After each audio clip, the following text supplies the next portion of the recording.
Assalamualaikum warahmatullahi wabarakatuh. Perkenalkan, nama saya Melisa Umiratuti dengan NIM 1911271. Saya kelas 6C reguler khusus karyawan. Pembahasan hari ini ialah tentang hukum administrasi negara. Istilah hukum administrasi negara adalah sejarah dari hukum administrasi negara dari negara Belanda yang disebut administratif recht atau Beturecht yang berarti lingkungan atau kekuasaan. Administratif di luar dari legislatif yang yudisil. Di Perancis disebut droit administratif, di Inggris disebut administrative law, di Jerman disebut Verwaltungsrecht. Menurut Utrecht dalam bukunya yang berjudul Pengantar Hukum Administrasi, pada cetakan pertama memakai istilah hukum tata usaha Indonesia. Kemudian pada cetakan kedua menggunakan istilah hukum tata usaha negara Indonesia, dan pada cetakan ketiga menggunakan istilah hukum administratif negara Indonesia. Definisihan. Pada dasarnya, definisi hukum administrasi negara sangat sulit untuk dapat memberikan suatu definisi dapat diterima oleh semua pihak, mengingat ilmu administrasi negara sangat luas dan terus berkembang mengikuti arah pengolahan dan penyelenggaraan suatu negara.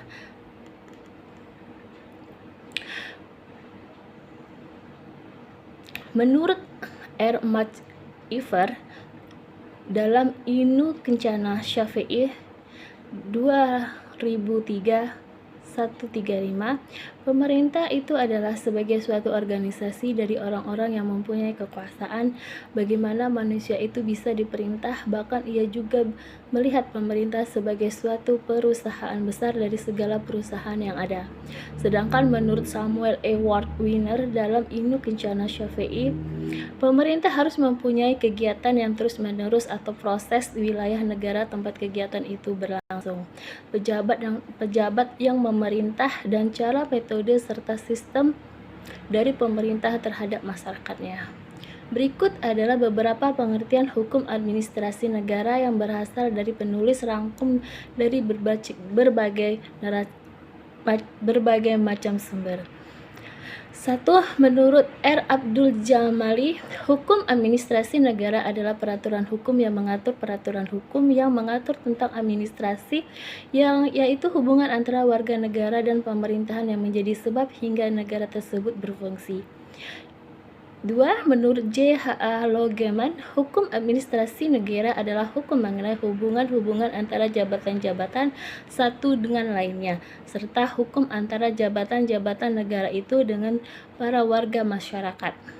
Dan ketiga, menurut Muksan, hukum administrasi negara dirumuskan sebagai hukum mengenai struktur dan kefungsian administrasi negara.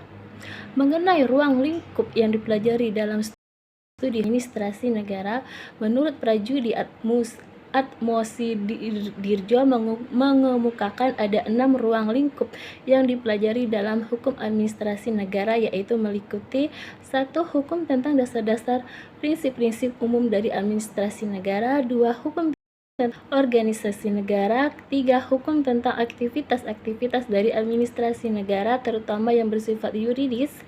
4. Hukum tentang sarana-sarana dari administrasi negara, terutama mengenai kepegawaian negara dan keuangan negara. 5. Hukum administrasi pemerintah daerah dan wilayah yang dibagi menjadi hukum administrasi kepegawaian. Hubungan hukum tata negara dengan hukum administrasi negara. Menurut Logeman mengemukakan bahwa hukum tata negara merupakan suatu pelajaran tentang kompetensi, sedangkan hukum administrasi negara merupakan suatu pelajaran tentang perhubungan hukum istimewa. Menurut hukum tata negara mempelajari 1. Jabatan-jabatan yang ada dalam susunan suatu negara. 2. Siapa yang mengadakan jabatan tersebut. Ketiga, dengan cara bagaimana jabatan-jabatan itu ditempati oleh pejabat. Ketiga, dengan cara bagaimana jabatan-jabatan itu ditempati oleh pejabat. Yang keempat, fungsi atau lapangan kerja dari jabatan-jabatan itu. Kelima, kekuasaan hukum dari jabatan-jabatan itu. 6. Hubungan antara masing-masing jabatan. 7. Dalam batas-batas manakah organ-organ kenegaraan dapat melakukan tugasnya. Sedangkan yang dipelajari dalam hukum administrasi negara yaitu sifat, bentuk, dan hukum yang timbul karena perbuatan hukum istimewa yang dilakukan oleh para pejabat dalam menjalankan tugasnya. Menurut Van Vollenhoven menyatakan bahwa yang termasuk di dalam hukum administrasi negara adalah semua peraturan hukum nasional sesudah dikurang hukum tata negara material, hukum perdata material dan hukum pidana material. Hubungan antara hukum tata negara dan hukum administrasi negara yaitu bahwa badan-badan kenegaraan memperoleh wewenang dan hukum tata negara dan badan-badan kenegaraan itu menggunakan wewenangnya harus berdasarkan atas sesuai dengan hukum administrasi negara. Sumber hukum administrasi negara. Sumber hukum menurut Van Apeldoorn. 1. Sumber hukum historis. Kedua, sumber hukum arti sosiologis. Ketiga, sumber hukum dalam arti filosofis. Keempat, sumber hukum dalam arti formil. Sumber hukum menurut Algra menjadi dua, yaitu sumber material, berarti dari mana tempat materi yang nantinya akan dijadikan hukum tersebut diambil, dan sumber hukum formil, yaitu yang berarti dari mana asal-muasal kekuatan peraturan tersebut didapat. Sumber hukum dikenal dua macam, yaitu 1. Sumber hukum material. Sumber hukum material adalah sumber hukum yang menentukan isi aturan hukum itu, dan untuk menentukan isi hukum itu dipengaruhi oleh faktor, yaitu 1. Sejarah, 2. Faktor sosiologis, 3. Faktor filosofis, dan keempat hukum formil. Dan ketiga faktor filosofis. 2. Sumber hukum formil, yaitu kaidah hukum dilihat dari segi bentuk dan diberi suatu bentuk melalui suatu proses tertentu, maka kaidah itu akan berlaku umum dan mengikat seluruh warga masyarakat dan ditaati oleh warga masyarakat. Sumber hukum formil hukum administrasi negara ada 4, yaitu undang-undang, kebiasaan praktik hukum administrasi negara, jurisprudensi, dan doktrin atau pendapat para ahli. Wewenang dan tindakan pemerintah. Kata wewenang berasal dari kata dasar wewenang yang diartikan sebagai hal berwenang, hak dan kekuasaan yang dipunyai untuk melakukan sesuatu. Kewenangan adalah apa yang disebut kekuasaan formal. Kekuasaan berasal dari kekuasaan legislatif yang diberi oleh undang-undang atau dari kekuasaan eksekutif administratif.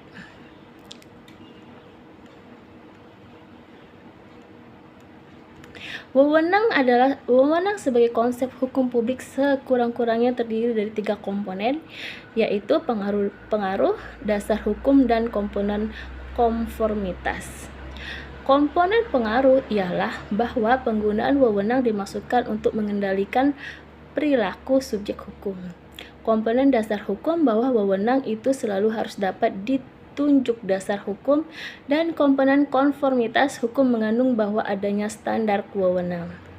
Sifat kewenangan. Sifat kewenangan secara umum dibagi 3, yaitu yang bersifat terikat, yang bersifat fakultatif atau pilihan, dan yang bersifat bebas. Tindakan pemerintah. Pengertian pemerintah dibedakan menjadi 2, yaitu pertama pemerintahan dalam arti luas, yaitu pemerintahan yang terdiri dari 3 kekuasaan yang masing-masing terpisah satu sama lain. Ketiga, kekuasaan itu adalah kekuasaan legislatif, kekuasaan eksekutif, dan kekuasaan yudikatif. Pemerintahan kekuasaan itu berdasarkan teorias politika dari Montesquieu. Kedua, pemerintah dalam arti sempit ialah badan pelaksana kegiatan eksekutif saja, tidak termasuk badan kepolisian, peradilan, dan badan perundang-undangan. Instrumen pemerintah, peraturan, dan keputusan. Instrumen pemerintah atau alat atau sarana yang digunakan pemerintah administrasi negara dalam melaksanakan tugasnya. Instrumen pemerintah merupakan bagian instrumen penyelenggaraan negara secara umum. Pelaksanaan tugas penyelenggaraan negara di negara Indonesia paling tidak dilakukan oleh 3 lembaga, yaitu eksekutif, yaitu terdiri dari pemerintah, legislatif, DPR, dan yudikatif, Mahkamah Agung atau Mahkamah Konstitusi. Dalam melaksanakan tugas penyelenggaraan negara, masing-masing organ negara tersebut diberikan kewenangan untuk mengeluarkan instrumen hukumnya. Peraturan perundang-undangan. Peraturan merupakan hukum yang abstrak atau general norm dengan sifatnya mengatur dan mengikat secara umum. Istilah perundang-undangan atau legislatif dapat dimaknai sebagai proses membentuk peraturan yang baik di tingkat pusat. Pengertian perundang-undangan. Peraturan perundang-undangan adalah peraturan tertulis yang memuat norma hukum yang mengikat secara umum dan dibentuk atau ditetapkan oleh lembaga, negara, atau pejabat yang berwenang melalui prosedur yang ditetapkan dalam peraturan perundang-undangan. Peraturan perundang-undangan adalah peraturan tertulis yang memuat norma hukum yang mengikat secara hukum dan dibentuk atau ditetapkan oleh lembaga, negara, atau pejabat yang berwenang melalui prosedur yang ditetapkan dalam peraturan perundang-undangan pasal 1 ayat 2 Undang-Undang Nomor 15/2019. Ciri-ciri peraturan perundangan. Dari rumusan tersebut dapat diidentifikasi ciri-ciri peraturan undangan, yaitu 1. Dikeluarkan dalam wujud keputusan tertulis. 2. Dibentuk, ditetapkan, dan dikeluarkan oleh pejabat yang berwenang. 3. Berisi aturan pola tingkah laku. 4. Mengikat secara umum dan ditunjukkan kepada seseorang. Dalam penjelasan pasal 7 ayat 2 Undang-Undang Nomor 12 Tahun 2011, yang dimaksud dengan hierarki adalah penjenjangan setiap jenis peraturan perundang-undangan. Penjenjangan didasarkan atas bahwa peraturan perundang-undangan yang lebih rendah tidak boleh bertentangan dengan peraturan undang-undangan yang lebih tinggi. Asas tersebut sesuai dengan Stephen Theory atau teori tangga dari ahli hukum Hans Kelsen dan General Theory of Law and State tahun 1945. Pengertian keputusan. Istilah keputusan